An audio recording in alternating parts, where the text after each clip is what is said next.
what best prepared you to be CEO? And I said that being a soldier in a combat line infantry unit, and they say, why? I said, because you have to make critical decisions in a timely manner with incomplete information,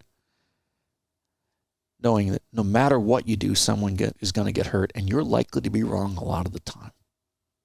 But you got to make those decisions and adjust.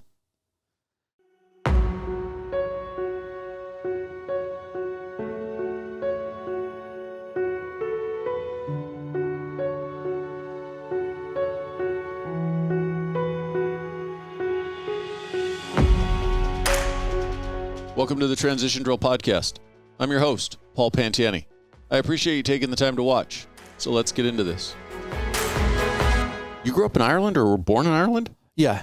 So my dad was in the U.S. Army and met my mother while he was in the U.S. Army. He was on home on leave when transferring from Sinop, Turkey to Kaiserslautern, Germany.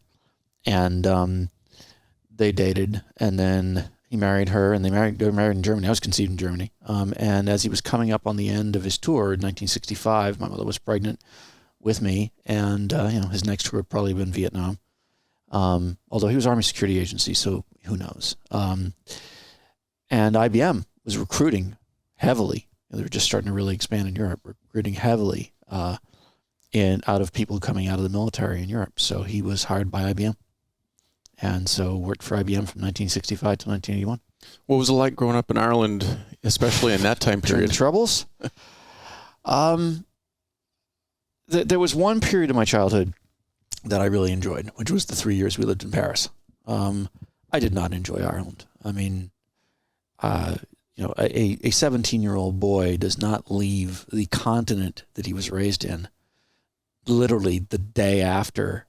So I graduated high school. I had already set myself up with a job in France, working for Alcatel, doing programming, because I've been working in electronics since I was a kid, right after high school. And I worked there for the whole summer, and I went home for 1 week, and then I flew to the United States. I had I knew from the time I was 14 I wanted to get the hell out of the country. It wasn't just the Troubles. It was just the whole place was a disaster. I mean, the economic policies were a lot like what the United States is trying now. But the government controlled everything. As I was telling you earlier, there were only 2 radio stations. You've heard about all the clerical abuse that was going on. I was raised Catholic, got to see that. Thankfully, I was one of the ones who managed to avoid it. I was kind of obnoxious and good with my fists. But I had friends that happened to. My third year, which would be freshman high school, form dean was a well-renowned pedophile, and was actually later found guilty of it and defrocked. Oh wow! But so overall, not a great experience. It was a terrible place to be a kid. It really was. It was violent. 10% of the population were clinically, were by most estimates, 10% of the population at the time were chronic alcoholics. If you're under the age of 25, the unemployment rate was 50%. The band that more expressed what Ireland was like at the time was a band called the Boomtown Rats. Mm-hmm. Bob Geldof. Mm-hmm. The song Rat Trap was pretty much a description of what Dublin was like at the time. And Banana Republic was about what Ireland was like. This actually happened. So at the time in Ireland, being homosexual was a crime, right? You've seen, I'm sure, the Imitation Game, where Alan Turing was chemically castrated for being gay. I mean, obviously that treating people that way because they're gay is stupid and not fair, but this was the law. So there was a serial killer going around the Phoenix Park killing nurses as they walked home from the hospital, and there's a hospital near the Phoenix Park, and they'd walk through the shortcut home through the park. That serial killer was found in the condo across from the church where I did my Sea Scouts, which was owned by the then Attorney General of the country. It turned out he was this homosexual live-in lover. Whoops. So the homosexual live-in lover of the Attorney General of the country, in a country where homosexuality was a felony, turned out to be a serial killer. that actually happened. At the time that the then Taoiseach, who called this grotesque, unusual, bizarre, and unprecedented, which was called Gubu, was well known for being, despite the fact that he had passed a law, he was also the guy who backed the Irish pro-life amendment.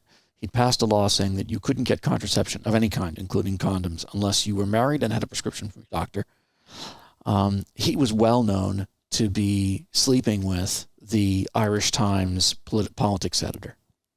Now, but wait, there's more. In 1972, he had been the defense minister and been caught running guns to the IRA. Is that illegal?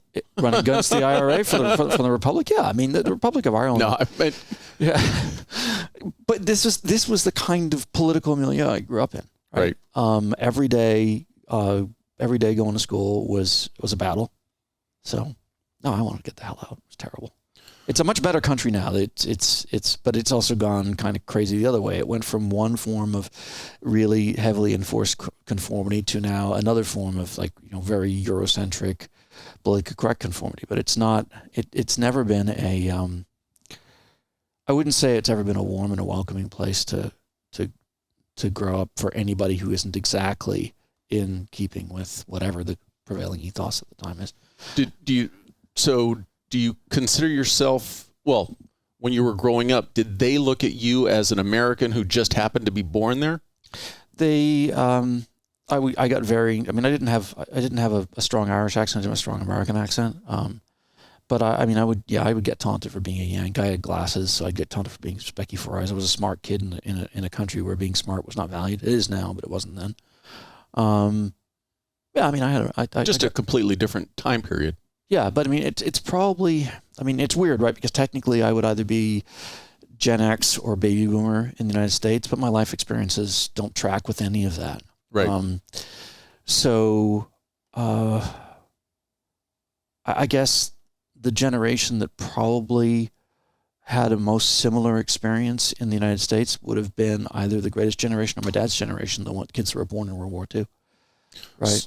So your dad was American military. Yeah, and my grandfather, and my great-grandfather, and my great-great-grandfather, and my great-great-grandfather. So you were destined to go in the military. I wanted to. When I was a kid, I mean, like when I was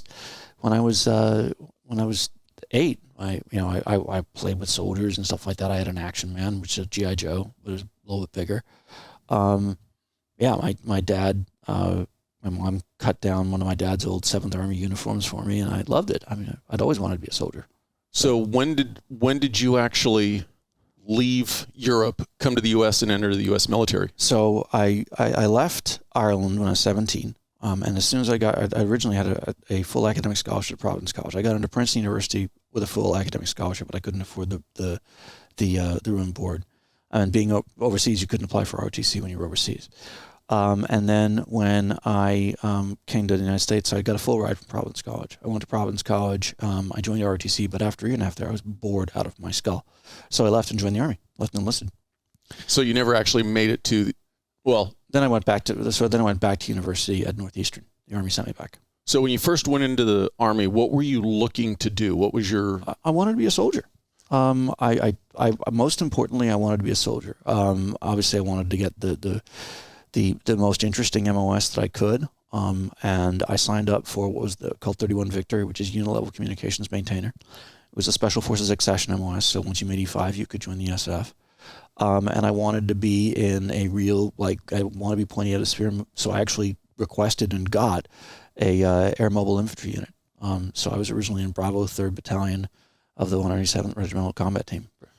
But even at that time in your life, were you still interested in the computer aspect?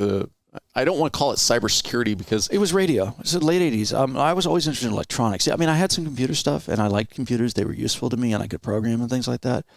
But what I really enjoyed, what I really thought was cool, was communications. I was really into phones and X.25 switches and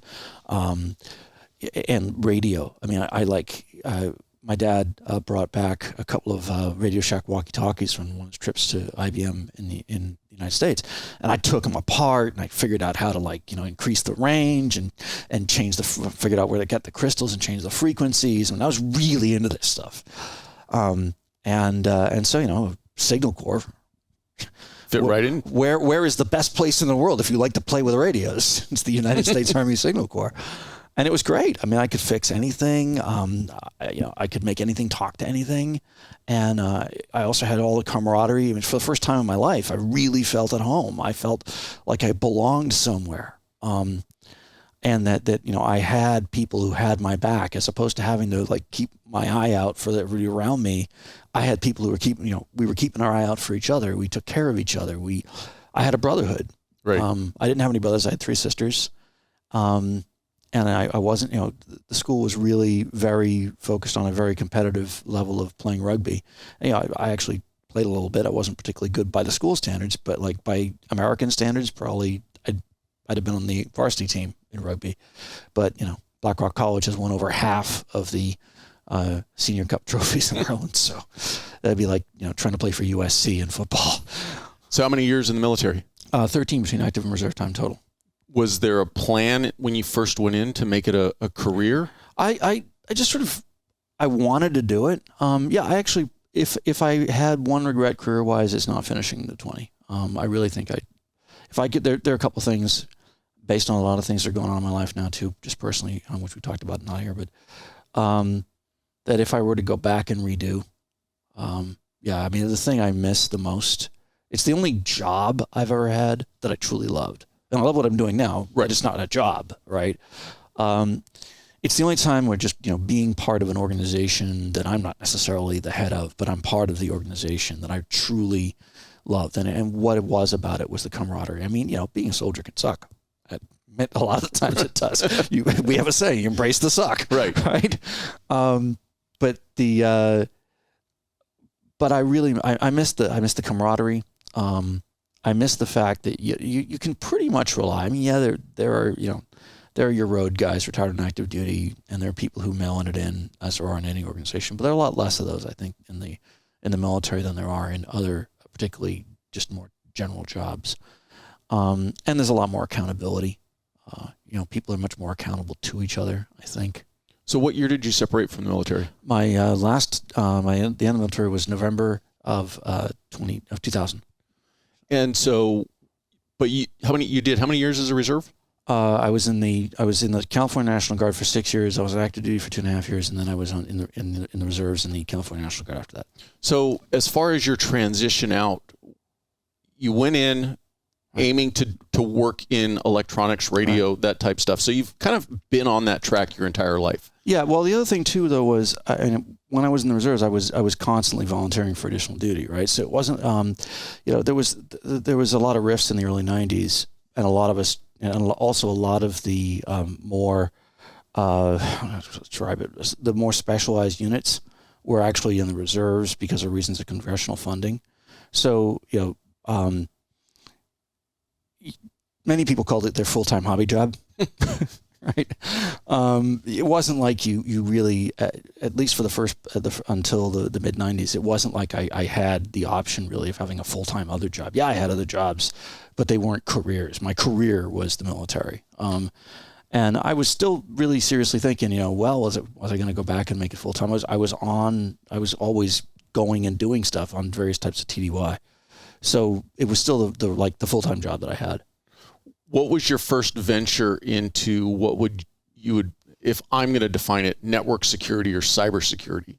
So in 1994, 1995, the U.S. Army decided that they really needed to have tactical networking. There'd been this whole experiments around tactical packet networking, and at core and higher levels, they'd always had satellite stuff. But because of what happened in the first Gulf War, where we killed more of our own men than the Iraqis did because we didn't know where people were, there was a big mission to have a really true common operational picture.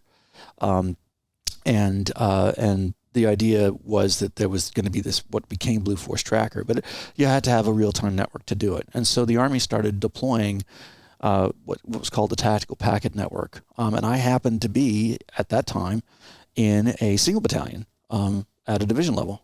And we got fielded this thing, and we had to figure out how to make it work. So it's just by happenstance that you happen to be in the right place at the right time with the lightning strike. Yeah, with a little bit of all the different bits of experience that were necessary, and it turned out my French language came in handy because the French made significant. CSF Thompson made a significant percentage of the equipment, and a lot of the original manuals were in French, and the translations weren't necessarily that good. So I could actually read the manuals. What's this word? Well, it's more than that. The translations were garbage in many cases. So. Was the Army deploying a platform just for the Army, or was there cross-collaboration between all branches this was getting developed? It was one of those things that was joint, right? I mean, so there was we did a lot of work, particularly with the Air Force, but also with the Marine Corps. The Marine Corps tend to frequently deploy the same things as the Army. Obviously, almost all communications equipment, electronics equipment in the military has an AN designation, Army Navy. Air Force does tend to have their own thing, but there's also they have to be able to talk to us. So it was definitely very joint. Now the Tactical Packet Network Primary Fielding Agency for Task Force 21 / Digitizing the Dirt, which was a project I was part of, was the Communications Electronics Command of the United States Army. There was stuff at Fort Monmouth, New Jersey, in addition to stuff based at Fort Gordon, which is U.S. Army Signal Corps Command. There was this thing called Land War Net, which was again another. There were a bunch of different groups. It was fair bit of political jockeying around it too, but it was kind of weird because some of the stuff was really old. Like we literally worked on some of the old Bolt, Beranek, and Newman packet switches, which were the original things built for ARPANET, for the routers for the internet. Actually, with 8-inch floppies to boot them. And the underlying. Were they pulled in a cart by a dinosaur? No, but they were on the back of Humvees. The improved ones were on the back of the Humvees. The original ones were on the back of M880s, which was like the old Chrysler pickup trucks. Uh-huh. But no, when they fielded the lens and the SENs, they actually had them on Hummers. So at least there was a vehicle that had some capability to do it. Now, how early on into this did you start seeing the bigger picture of, hey, this is the future? I knew that like universal connectivity was going to be, that this was huge, right? I mean, I could see the value of it. I knew about email. I mean, I'd had an email account. I'd been doing some bulletin board stuff myself. So I was into just, I was nerdy, right? I mean, and soldiers don't get paid much, at least back then they certainly didn't. So I was also moonlighting, at night and on weekends working for, there was a local software place. I went and worked for them on weekends, and then some of the people who bought the software would say, can you come plug this in for me? And then there was like a few of these different networking companies that came out. Was not Novell, but I later did learn Novell. The Army was deploying it, but they had these little they used ArcNet, but they had these little cards that would connect to each other. It was a small business. I forget the name, but they sold a couple of these, and again, people needed to do them. Well, they used coax. Duh. I know how to use coax. I know how to make coax. I know how to make cables. So I would get work doing that. But it was pretty obvious to me that this was like the future, right? That this stuff, you could see the where it was going to go, and then the opportunities just kept growing in it. So it's definitely one of those things that, for no pun intended, being in at the ground floor, it constantly, you were kind of riding that wave as the whole cybersecurity and network security field grew. Well, yeah, I mean, in many respects, we invented it because we had to build it. One of the big differences in the United States military and the Israeli military is the stuff that was developed in the U.S. military remained property of the U.S. government. And so, although in many cases we were ahead of the Israelis in developing things like firewalls, etc., the fact that Gil Shwed and those guys at Checkpoint were able to take it and commercialize it is why they were able to move forward first. There was a guy named John Junod who founded a company that you may have heard of called Ipswitch, but he was Chief Warrant Officer Junod, and he was sort of the tech guy that developing all of these different monitoring tools and things that we had for making sure the network was up. So What's Up, Gold, and things like that, which you now know of as private. He had to totally rewrite those because he couldn't reuse the stuff that he built for the military. But like before there was a SolarWinds, like we're talking 20 years before SolarWinds even thought of existing, there were these tools that had been built by soldiers for use in the tactical packet network that could have been commercialized, but weren't. But because because you were an employee of the government, anything you created remained as property of the government. Yeah, it's not just that. They've changed those laws a little bit now to where you can't. There is like STTR and commercialization opportunities. They've gotten better about it. But back then, it wasn't even just that it remained the property of the government. It was like there was nobody's really interested in commercializing it either, right? They sort of well, this is what we're using. It's for us. And anybody who thought, well, I'd like to go do this, you had to actually like leave the military to go do it. I wasn't writing a lot of that code. I mean, I figured out how to use it and make it do other new things, and they gave me medals for it. Yay! But it was a cool time to be there and to be working in it because we were pushing it. We're learning how to do things that people hadn't done before. Yeah, in theory, the equipment could do that, and when GTE, which we used to call the Great Telephone Experiment, who were the prime contractor in the U.S. side, I think, had done it in the lab or in their field trials, sure, they could show it working. That's a big difference than taking, Joe Squiffy private, telling him, drive to the top of that mountain, set up a high-frequency radio shot, and by the way, you've got to do this X.25 addressing thing, and remember that grass goes over ground, because they had green cables and brown cables on the X.25 connections. Easy way to remember it, though. Yeah, except that they didn't, so they were in two rows, and it turns out that the one that really mattered, the grass was on the bottom of the first row, and the ground was on the top of the second. I had to figure that out. Thank you, military. Thank you, defense contractors. So what took you away from the military to the private sector? Opportunity. So I'd been asked to help out this one company in Orange County, and they were the second largest distributor of Motorola equipment in the United States.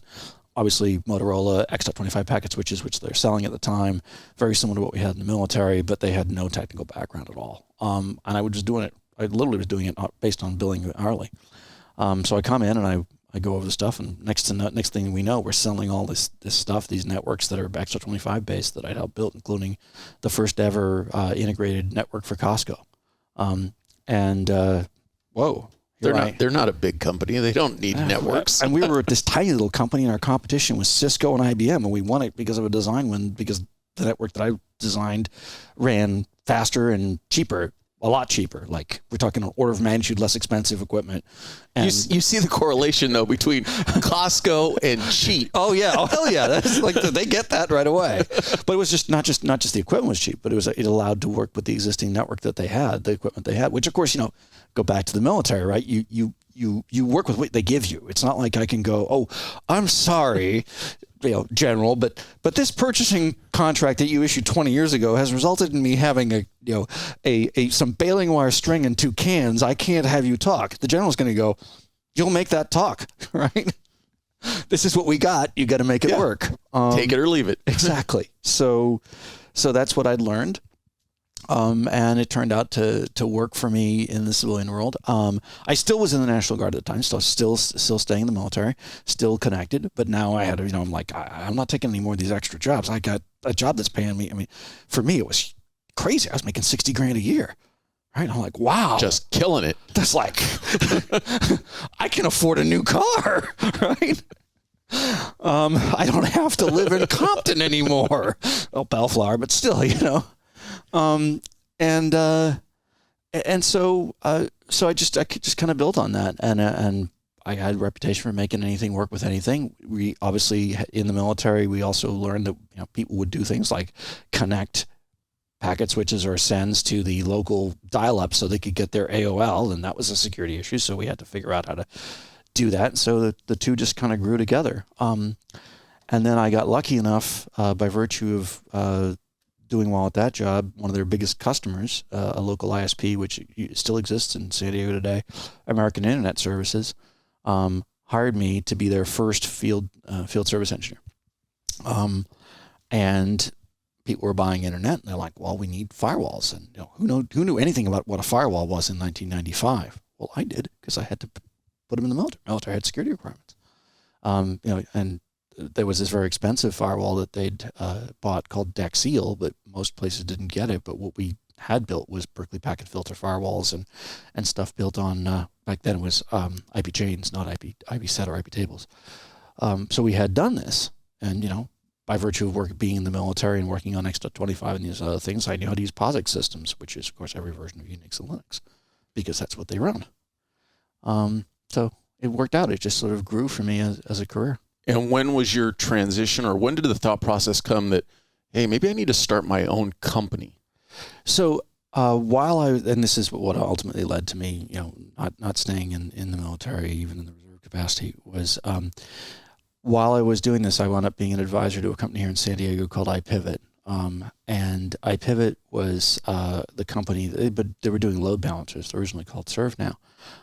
Brett Helm, who was the CEO, and he's currently the CEO of DB Networks, actually renamed the company, but they're a database security company now.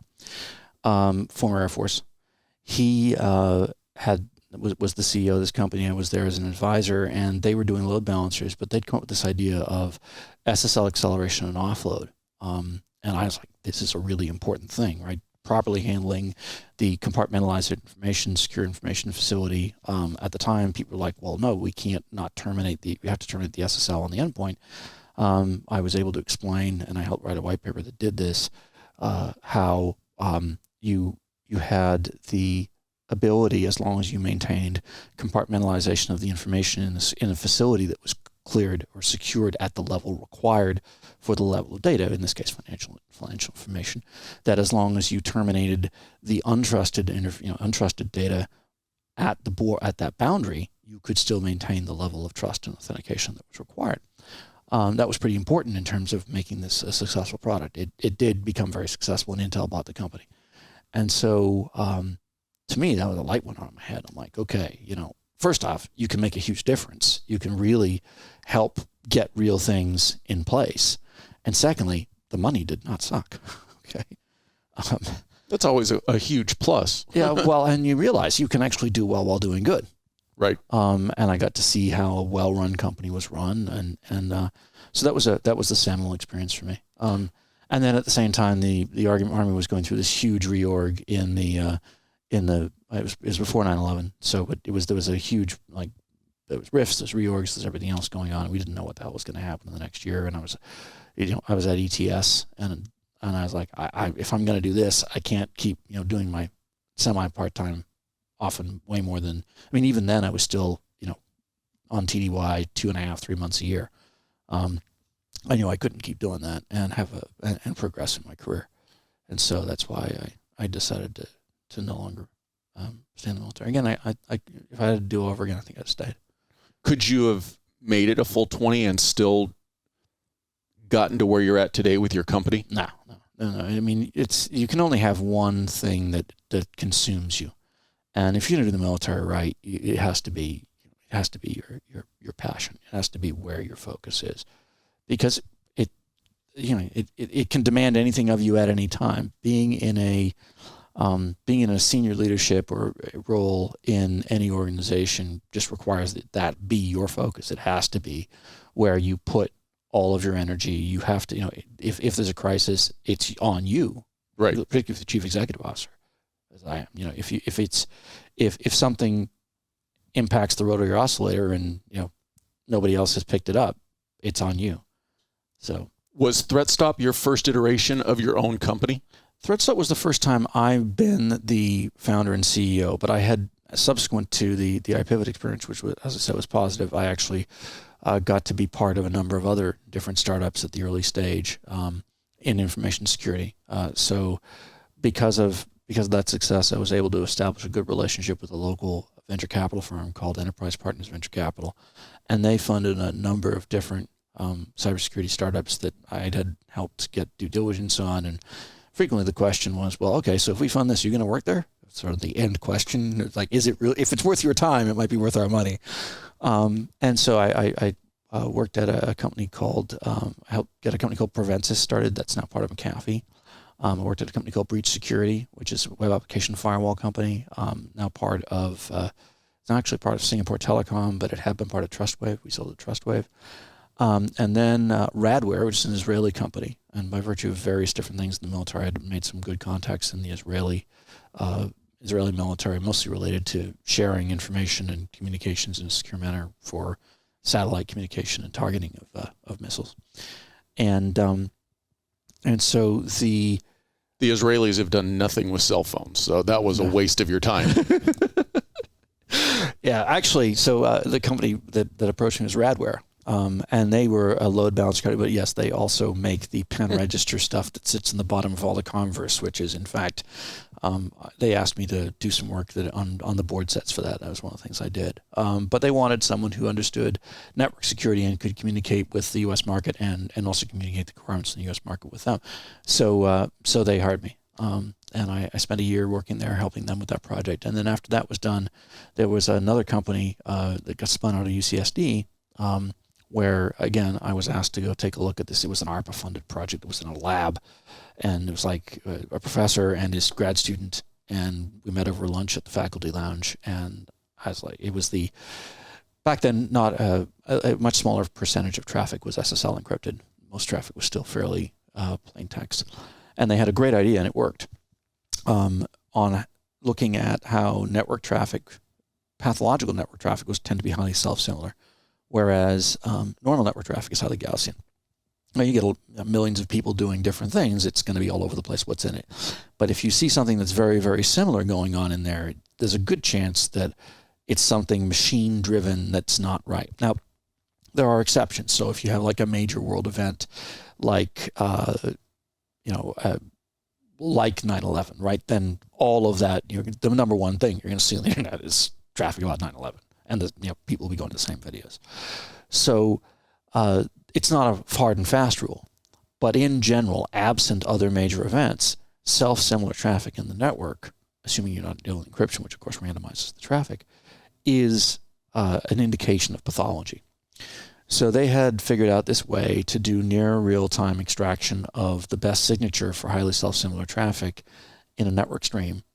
And they need some capital. I had some background in how to take traffic off of network boards and put it into these FPGAs that were available for deep packet inspection. And so helped build that, did a little bit of prototyping with them, and next thing, Cisco buys the company like 9 months in. We got funded to exit with Cisco 9 months. Again, that did not suck. This may even sound like a loaded question, but being involved in all of those startups where you weren't necessarily the CEO, you were part of the team that was starting these new companies, that had to have a beneficial impact, though, on you when it was time to start your own company and be the CEO. Absolutely. And it was also very, very deliberate. Okay. I'd seen what a success looked like, and I wanted to see more of those and learn from them. And so I very deliberately chose to work with the financiers that were behind these. So I knew I could get a view not just of the technology side, but also of the finance and operational side and how that was built. And it's interesting because building companies is a lot like building equipment and products. There's actually a formula to it. There's a set of components that they are used to doing in a way of operating that can tend to predict success. Now, if you stay too much between the lines, you create nothing innovative and new. And I saw that too. That happened with a couple of the companies that we were involved in. And those were the companies that, they still exist, but there wasn't a lot of ROI. There wasn't a lot of major exit. The ones that had truly innovative ideas and could execute quickly and got capital at the proper time were the ones that were successful. So if I'm understanding it correctly, when you're the analogy that everybody always talks about is computers are always improving and they're always moving forward. Right. So if you're operating on the old analogy of that worked yesterday, then you're going to quickly be outdated. Yes and no. I mean, they get faster. And I don't necessarily mean that the devices move faster in the sense that the technology improves so quickly that, if I'm understanding what you were saying, is that companies that didn't succeed kind of stayed mired in this worked 5 years ago, let's just keep on that model? Or no, it wasn't so much that. They just didn't take enough risk, right?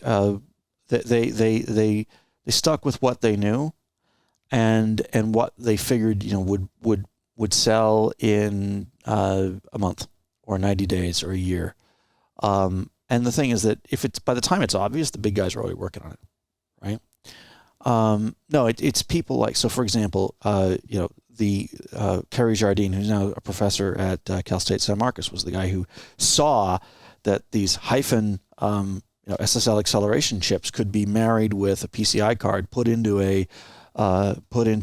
a load balancer, and address the number one problem that an Intel web server had, or sorry, not an Intel, a Sun Microsystems web server had. Intel was good at integer math, but Sun Microsystems boxes, which were most of the web servers, were optimized for floating point. Well, encryption decryption is integer math.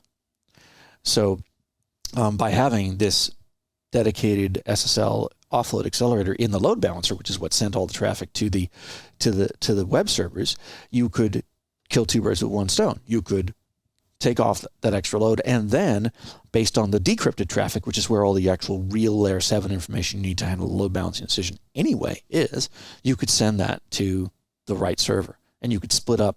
You no longer had to say, well, I'm only going to send this connection to this server. You could say, I'm going to send the database connections to this server. I'm going to send the web, streaming video or the JPEG connections to this server. There's a step function in improvement based on that one insight that he had. The same was true of what George Varghese and he's a grad student. He's actually had the idea. Professor Varghese was the professor, and I don't know why I'm not remembering his name. Really bright guy. He's at Juniper now.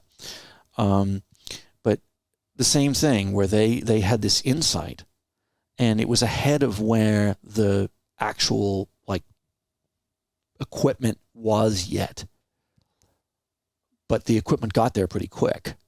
And in fact, we were able to just prototype it using FPGAs. And so that was something that again, they were such a step function ahead that, Cisco had to have it, right? I think that's necessity is the mother of invention, but you also have to try to see a way to step function it. Be able to see forward. Right. Not just see over the wall, but what's on the other side of the wall. Exactly. Yeah. It's funny how scarcity can actually breed plenty in that way. But it's usually people who are resource constrained and really need to solve that problem that do it. So, and that comes to how ThreatSTOP got started. So, having done the NetSIF thing, I was helping a local charity that was the database of all the tax returns for the IRS. For charitable foundations. And this was important because two things. The IRS requires, if you're a foundation, if you're a charity, that you give your tax return to anybody who asks it. Well, the vast majority of charitable foundations are very small. They're sub 10 million, most of them are sub 5 million. It's some guy who had a business, sold the business, and wanted to create a foundation for the local high school, for the band, whatever else. But they have to hand out their tax returns every time someone calls and asks them. Well, that's onerous for them. The IRS had said if the tax returns were available on the web, that would solve the problem. The other thing is that you want to be able to search for grants. Well, again, lots of small grant-making entities. The only real information about who they gave the money to is in their tax returns. They have to enumerate what they gave the money to. And also, you want to know how much money they have to give, because if you need, let's say, for example, you want to start a scholarship fund for Riverside County, the orphans of Riverside County sheriff's deputies who've been killed in the line of duty, right? Well, college is $250,000 for one kid.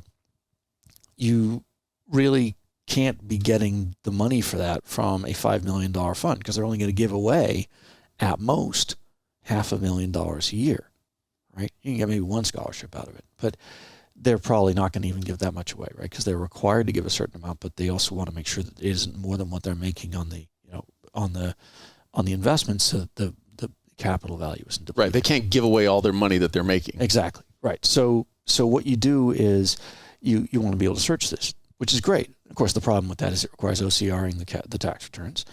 And these tax returns, because they're mostly filed by small entities, the person who started the foundation, the high net worth individual, typically prepares and signs it themselves. So it's their social security number, their signature on the thing. Now, that doesn't need to be secured, does it? Not at all. No. We would just like to put out the tax return. This is how much money there is. And by the way, here's the signature of the guy who signs the checks. What could possibly go wrong? Nothing. Nobody's going to be searching for that information on the internet. Not at all. No. Not just a few million times a day. Okay. So obviously, I'd volunteered to do this. And the database was a mess when I came in, so I straightened all that out. And then, of course, we got all the stuff working and back up online. And now we air-gapped all the data, so it wasn't like there was the raw data from the IRS was air-gapped. The returns were flattened, and the signature block was found and blocked out. And so there was no signature, no social security number information ever made it into the database. The only thing was the TIN of the foundation, the location, right, its mailing address and its phone number, and then the amount of assets under it, how much it gave out in the last, and by year, and then a scan. And if we could OCR it, sometimes you could, sometimes you couldn't, of what they'd actually given to, so you could take a look at it. But that didn't stop the criminals from trying to come after us. Now, this is a charity. We've got donated stuff. So I'm like, all right, I'm trying to defend this, trying to protect it. It's getting wailed on all the time.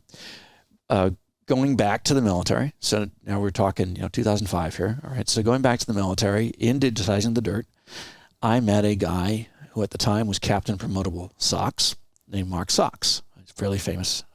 His last name's spelled SACHS. He was the first presidential advisor for cybersecurity at the White House under Dick Clark.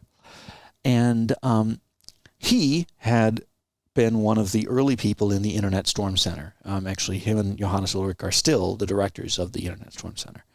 Johannes Ulrich had invented this thing called D-Shield. Well, right at the end of his time in the White House, he was also working with SRI. And there were these 4 projects. There was the D-Shield project, which was enumerating all the people coming in and trying to scan and attack websites. There was this project with SRI, which was funded by the National Science Foundation and the United States Army Reconnaissance Office, called Bot Hunter. And it was to go out and try and find all these malware bots that were trying to attack people. There was another project called TQM Cubed, which was trying to figure out who was attacking, not so much spam, but actually trying to attack and take over mail servers to use them for malware.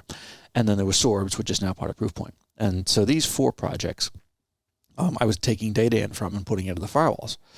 Well, if you've ever had to manage firewall rule sets, it's an onerous and pain in the third point of contact job. But again, we're only dealing with what we can get for free. There weren't really tools like AlgoSec and Firemon and stuff like that available at the time.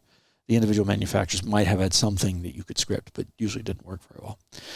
Checkpoint did have a way to download the D-Shield block list via HTTPS, but they'd hard-coded the SSL certificate. So when Johannes, SSL certificate expired and he rotated it, it stopped working.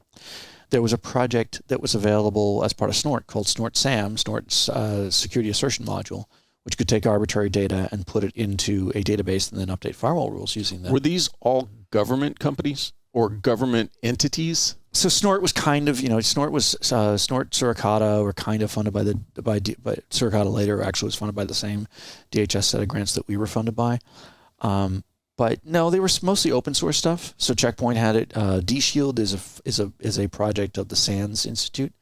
That's Johannes' full-time job. But the Internet Storm Center is a separate volunteer organization of what are called handlers, who literally are the night watchmen. They're the guys who stand on the rampart and say, "You will not be attacked, not on my watch." So these tool sets would then be publicly available because they weren't government projects. To a certain extent. So, for example, the SRI thing was funded by the government. So if you were going to use it for commercial purposes, then you had to pay a license. But if you're using it for what we were doing, which was protecting public data, no. And again, a lot of this was all very experimental at the time. Of these projects, the only one that is still ongoing and funded and operational is D-Shield. The rest of them, it was a very early version of what people call threat intelligence. So anyway, I was manually updating this, and I tried to use this Snort SAM project, but the problem was that worked until it didn't work, and when it stopped working, it didn't work very well at all because it had an SQL database, and if the database got out of sync with the rules in the firewall, which would happen anytime someone made a manual change to the firewall, the whole thing would break horribly. And I was spending 2-3 hours of my day daily babysitting these firewalls, which again, volunteer operation. So I said there had to be a better way. And there's got to be a way I can make money at this as opposed to giving my time for free. Well, at the time, it wasn't so much, way to make money at it. It was just, there has to be a better way. There's better things to be doing with my time. There's better things to be doing. And I came up with the idea of using DNS to update the ACLs. And it worked. And I showed it to Mark. He said, that's a great idea. You should go do that. And then I showed it to Paul Makapetris, who invented the DNS and has been a mentor of mine for many, many years. And he now actually is the chief scientist at ThreatSTOP and on the board of directors and an investor. And Paul's like, I wish I'd thought of that. I'm like, well, you kind of did. I'm not doing anything that isn't in the RFCs. I'm just using it in a novel way, right? And so I'm like, all right, let's see if someone bites. So I did a little bit of code, and I built a way to, because I needed it for myself anyway, I built a way to automatically pull in the DShield list, and then I set up a publicly available DNS server as opposed to just the one I was using internally that had this block list available on it, updated once a day. And I sent an email to the DShield mailing as I asked Johannes. I said, look, can I mail the list and see if anyone wants to use this? And I sent a mail to the list. And before you knew it, you were blowing up. 340 people signed up within a week, and my thankfully it was DNS, so it just scales. But I'm like, okay, well, maybe I've got something here. I've seen this before, right? And so all right, well, so that's not really a product, right? Just providing a threat feed is not really a product. So you have to build a website. You want to provide some way to give people a report on what happened. And so mucked around and did that. And next thing you know, we had a project. And then Mark tipped this thing that Department of Homeland Security is looking for, which was collaborative network defense. We applied for the SBIR grant, and lo and behold, we got it. And so that's how ThreatSTOP came to be. And what year was this? 2010 was for the DHS SBIR grant. So the original idea for ThreatSTOP was 2006, and then what became ThreatSTOP, and then open source and mucking around. But it didn't really become something that people could use. Like the first real, when we finally got the reporting and everything else finished, was 2008, and then of course Lehman. So I went back to doing security consulting because there really wasn't much going on in terms of getting any funding for anything. And what? And then, nobody was giving away money in 2008? Oh, they weren't giving money away in 2009 either, but we did start the company in July of 2009. And then we applied for the DHS grant in 2010. So fall of 2010, we got the award. Commercial launch was 2011. 2012, Infoblox asked us to build response policy zones for the newly released response policy zone DNS firewall for them. That was launched at RSA, and sort of the rest is history. And 11 years later, you're really milking this whole network security, cybersecurity thing, because it's a dying trend. It's not going anywhere, right? So, you keep coming back to like cybersecurity and government, but it's that's the way it keeps coming. And the reality is, when people say, well, yeah, okay, this is just a utility, everybody's going to get it from their ISP, and you go, okay, yeah, you're going to get some basic level from your ISP, but what about customization? What about reports? What about compliance? And they go, oh yeah, well, we'll just use OpenDNS. Like, they're going to see every single query you make, and you're a healthcare provider. How's that going to work? And then in February this year, Department of Homeland Security and the National Security Agency come out and say everybody must use protective DNS as part of CMMC. Well, if you want to have your own controlled protective DNS that's available to you, that you run and you control, there's pretty much one company you can buy it from. So yeah, and that's just one of the things we do. Now we've got over 900 different data sources. We work on every type of like router and switch and firewall and DNS server. We're the only people with native implementations in Active Directory for DNS security, right? Everybody else, they have to buy their third-party piece of software or you have to forward it up to them. We're like, we'll work with Active Directory. It works fine. We're templated in Azure. We're templated in AWS. You can go to AWS and say, I want to protect my website using ThreatSTOP's AWS WAF rules. Check a box, and you get part of your monthly bill. Employee-wise, how big is your company grown to? We are tiny. We are an engineering-focused company. Our sales channels are through our OEM and our MSP and our cloud partners. There are 14 people in the company, including me. How many former military on your staff? So there's me, head of customer experience is Navy. The head of support is Army. One of the lead operations engineer is Navy, and then also obviously our Israeli employees are all former military because Israelis are all former military. So nearly half. So getting all the way back to kind of the concept of this podcast, right. Somebody thinking about wanting to get into your field or even your company, if they're in the military, what would you recommend as far as training and experience for them to get? So first off, from my perspective, we hire veterans for more than one reason. And the most basic reason is it's an unfortunate reality in the United States right now that less than 50% of high school graduates would even qualify for the military by virtue of their reading skills, writing skills, personal discipline issues, whatever else. So right away, by hiring veterans, you're automatically choosing a higher tier of person. The second is that they know how to get up in the morning, put their clothes on, and get to work.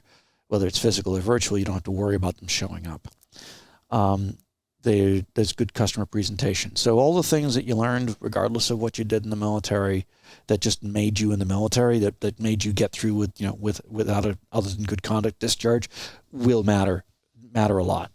The ability to learn, the ability to improvise, adapt, and overcome. Because the one thing about cyber is it's always changing, right? It's an arms race. Once you think you solved the problem, that's just a marketing ploy. Yeah, that's right. Yeah, but we're paying the Russians and the Chinese. The beautiful part of it is we don't have to, right? Their governments pay them to create more work for us. Yes. So there's that. But I mean, obviously, if you've got a background in radio communications, if you've got a background in network and security operations, that's going to help. But Zach, who runs support, he was a combat infantryman. When he was discharged, he went to the University of Maryland and took the cybersecurity internship, and so there are programs for veterans to get out, but he had a bit of SOC experience. But most importantly, by virtue of being in the military, he knew how to say yes or no, sir. He knew how to follow up in detail. He knew how to speak to people he didn't know with respect and courtesy in such a way, and generally not to let the small things bug the hell out of him. Right? Things are going to go wrong. Well, okay, but nobody's shooting at me today. That's right? A plus. I mean, but when you can literally put it in that perspective, right. Things don't become a crisis quite as fast. So we're generally, for any given position, going to be looking for veterans, and not just veterans though. But for example, the most recent job offer I put out was for a former law enforcement officer to run our threat intelligence team. He's a former. I can't tell you who he is yet until he accepts officially, but former LAO. Because what specifically were you looking for as the owner of a company in seeking out former law enforcement? Leadership capability. Because this was one of my direct reports. So first off, leadership capability, good organizational skills, right? And obviously a background in investigations in this case because he's going to run the threat intelligence team. So I could have hired I did interview some people with prior military intelligence backgrounds as well, but they did not have quite as much of the investigations background that was needed in this particular case. Now, your company, you said, is what you deem as small as far as personnel. Right. 14, you said? 14, well, now 15 once you bring on the next one. All centrally located, or are they spread across the country? We have a nexus here in North County, San Diego, but no, they're global. So we have one person in Japan because our largest single end customer is in Japan. We have, as I said, researchers in Israel. Part-timers mostly. We hire students so we take people who are straight out of the military who are college students who help us do analytics, and by virtue of the time advantage, they can do the coverage. We'll feed them tickets for analysis, and they'll get it done before we're up, so we can then work that into the system. The day-to-day operations, coding, and everything else is in North County, San Diego, but we have people in Florida, we have people in South Carolina, we have had people in Illinois, we do have people in Pennsylvania. So somebody who's looking to transition out wouldn't necessarily have to relocate to Southern California. Oh, no, we're very happy to hire people coming out of MacDill. In fact, we actively, Hillsborough Community College District was our first ever customer, so we actively post on their website for people. We definitely look for people coming out of Fort Meade, and obviously if they're coming out of Pendleton or the Navy here in Marine Corps Navy here in San Diego, they're local, and we're happy to talk to them. But no, you don't have to be physically located with us. And what do you see as the future of your company? Is there a new horizon that you're starting to move towards? Yeah, it almost happened by accident. The relationship with Amazon, They released. They're a small company. Don't hitch your cart to that one because no, yeah. Well, the problem with hitching your cart to too large of a company is, of course, that they become too much of your money, and then they make you an offer you can't refuse. Had that happen. We said no, which we survived it, but it wasn't an easy opportunity. It wasn't with Amazon, it was somebody else. It obviously we're pursuing that opportunity. But they've really started to realize that given all the bad publicity they've received around security, that security was something they needed to do something with. And if you want to deliver security rapidly, well, we have built a system that is designed for OEM use. We've always been focused on being the model I try to use is Dolby, right?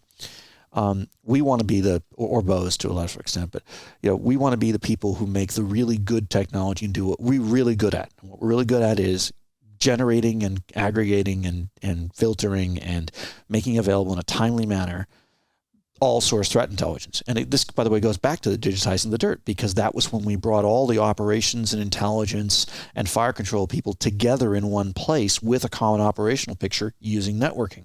That marinated in my head over the years, that led to what became the model for how ThreatSTOP is built. So taking that in, operationalizing it, which is, in this case, you get it down to the firewalls, the DNS servers, the routers, the endpoints, the cloud instances, etc. Well, that's getting the common operational picture to the commander in the field at the level that they need at the time they need it. Because what we do is we take this very large corpus of data and we filter it down to what that entity, that thing there, needs right now to protect itself. Speaking of the threat component of foreign actors, do you ever see it getting to the point that it's such a significant problem that private entities almost take over the threat security at the government level, or will it always remain at the government level? I think there's a lot of jockeying to do that. I think that there is, and I'm probably going to create a political furor about this. I think there is a fundamental difference between the interests of private entities, even ones like ours that are run by soldiers who look at ourselves as still acting in the national interest, and the duty of a sworn officer of the law or a sworn military officer. And that is, first and foremost, that at the end of the day, as the chief executive officer of a private entity, I have a fiduciary responsibility to my shareholders. All right. My job is to maximize the return on their investment for them within the limits of the law and the norms of society in which we live. Whereas the duty of a law enforcement officer from the military is to defend and uphold the Constitution of the United States in accordance with the laws, right? And I think that there is a fundamental difference of emphasis. There's also, I think, fundamentally a difference in and I was opposed, and I have consistently opposed this. You will notice that ThreatSTOP's design is entirely defensive and only for people to be. We don't engage in active attacks against people. We don't enable that. We do say you can protect your network, and if you don't want this person coming to your network, that's up to you. But I think that the initiation of force, fighting back, should be reserved for the government. In our system of government, that is the fundamental delineation between being a civilian and being a law enforcement officer of the military, that you reserve the initiation of force to people who are duly appointed and accountable, not just to any one person or any small group of people, but to the people. And then, you take it into a military context. In the military, one of the reasons why we're not very good at police actions is there's a concept in military operations that doesn't exist in law enforcement, and for good reason, called collateral damage. And when you engage in those types of things, particularly active operations, defense, information operations, there will be collateral damage. And again, that should be done under a rubric of accountability to all, not just to any one sectional group. So I hope that doesn't happen. I think that there's certainly a trend towards it. I think that it has a potential to end rather badly. So in wrapping up, somebody listening to this, either law enforcement or military, interested in your company, any last bit of words of advice for seeking employment with you? Reach out. If we don't have a job for you, we'll be happy to give you ideas of who does. This industry and this field is grossly understaffed. If you don't have the qualifications and the things that you need, we're happy to explain to you how to get them. There's some great National University here in San Diego has a great master cybersecurity program. They've got a center of excellence. Be curious. Do it yourself, right? You've got a network at home, and the tools to do this are free. You can download virtual machines and run them on a Mac or a PC, or take an old computer and run Linux on it. Download Kali, play with it. Demonstrate curiosity. The thing that matters more to us than pure resume tack is we tend to do an interview that asks, what would you do if, what sort of things how would you solve this problem? And we're frequently throwing a problem that we haven't solved yet, right? We're looking more for how you can approach it. So that's, we're very open. I'm not a LinkedIn lion, but I'm on LinkedIn, and I'm happy to anybody who's transitioning, I'm happy to introduce them to people, to talk to them. The same I know is true for Steve Wallace, former Navy, who runs our operations. So runs our customer service. There's no lack of people who are willing to help, and this industry and this field really needs qualified and competent people, and people of goodwill as well. It's very important that we have people of goodwill, and by virtue of being law enforcement or military, you've kind of proven that, right? So you take that off the table right away. And I think that a lot of people who are transitioning, I think because they don't know how to speak the lingo in civilian, feel a little bit out of sorts. Don't realize, first off, how much of the brotherhood's already out there and happy to take their call, and also how much of just the basic skills that they learned by virtue of being in the brotherhood and brotherhood, sisterhood, all of it, just being part of something bigger than themselves and learning how to work together towards a goal, usually with far less resources than were needed, in a very timely manner, right? I'll leave you with one thought. People have asked me over the years, what best prepared you to be CEO? And I said that being a soldier in a combat line infantry unit, and they say, why? I said, because you have to make critical decisions in a timely manner with incomplete information, knowing that no matter what you do, someone is going to get hurt, and you're likely to be wrong a lot of the time. But you got to make those decisions and adjust. And I think that that particular worldview is entrenched in law enforcement officers. They have to make critical decisions in a timely manner with incomplete information, and many of them are life and death. So they've learned how to do these things, and they've learned that time does matter, that they don't have forever to come up with an answer. Even if they come up with the wrong answer, at least they come up with an answer. But like you said earlier, the one nice component that's removed from that is the life and death component. Absolutely, yeah. So you still have to make decisions in a timely manner. You still have to make decisions with limited information. You still have to operate with limited resources, right. But at least you're no longer addressing the component of potential life and death. Not as much. Lately, unfortunately, in cyber, that has become, so at the same time that one hospital where that woman, unfortunately, her baby died 9 months later from being asphyxiated by the umbilical cord, was down due to ransomware. One of our customers in the same city had been attacked by the same ransomware. We blocked it. So I assume we saved some lives there. I wish we could have saved the others. That is definitely a component, and truly not making light of it, because that is one of the biggest threat components to interconnectivity that we are now in 2021 and going forward. I made light of it, but there is that growing component of potentially life and death issues. Look, if the Colonial Pipeline shutdown had happened in the middle of a cold snap in the Northeast, how many more people would have died due to lack of heating? Very true. Not to sound redundant. So somebody's currently law enforcement, right, currently military. You addressed all of the things that they bring to the table regardless of their skill set, just because of what their training and experience brings. If somebody's in that position, though, what's that extra little piece as far as training, certificates, experience that you might be looking for? So I'm sorry if I didn't touch on it. I did touch on it, but maybe I wasn't clear about it. Demonstrate interest. To me, at least, it's demonstrating interest. So one of the questions that we will ask is, okay, so what do you do for your own security at home? right? What does your home lab look like?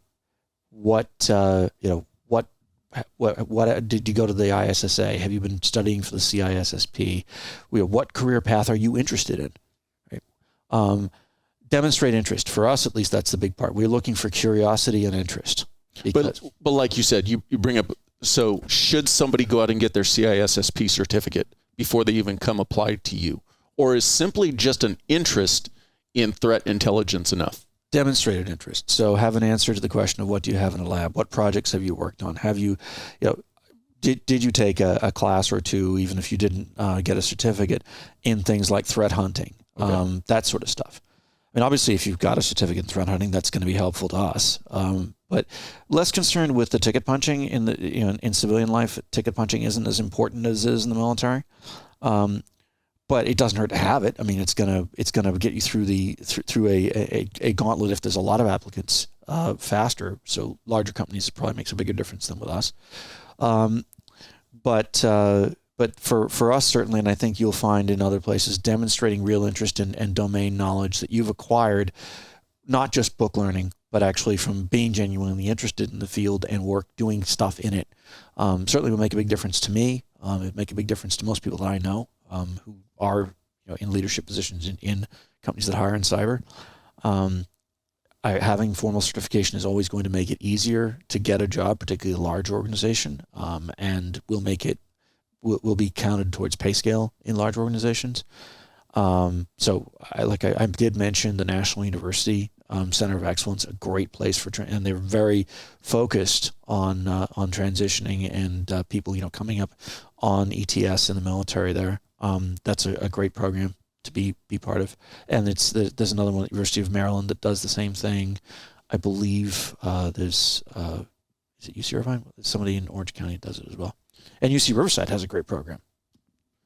So for somebody looking to come in, right, how early should they be looking to reach out to your company as far as the hiring process? When they're anticipating their transition or their retirement? Generally, if they're going to reach out to us, right, we typically we like to hire slow and fire fast, because you want to make sure you get a fit. So it can take typically anywhere from 60 to 90 days just for an interview process to get through. Just because that's we want to make sure we got the right people and with a very busy but also geographically diverse organization, it's going to take some time for people to get to know you and talk to you. But I think as soon as it's a field that you're interested in, reach out, go to an ISSA meeting, start networking in the local community, and start to get to know people and start to get to know what's out there and what people are looking for. Most of the local educational programs have outreach, have like grad nights. There's all kinds of, get involved in those things, right? Subscribe to some of the alerts, read dark reading, start getting involved.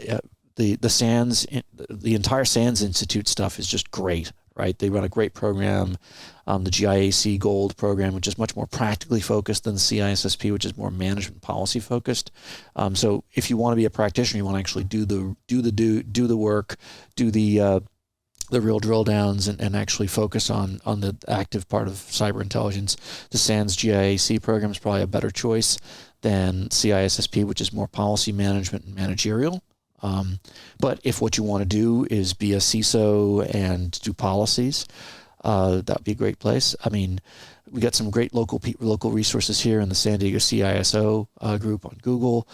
Gary Hayslip, who is actually here, former Fifth Fleet, former City of San Diego CISO, is now the CISO for SoftBank Investments. His office is up in Silicon Valley, but he's based here locally. He is very involved in many of the local things, but the local ISSA is a great place to start. It's inexpensive to join. You don't even have to be a member to go to the meetings. It's just demonstrate interest. As I said, it's all about building your network, reaching out to people and demonstrating that this is what you want to do. I appreciate your time. Thank you. Appreciate yours. It's great seeing you.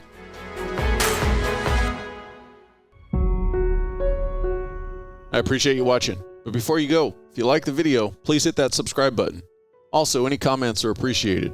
Thank you.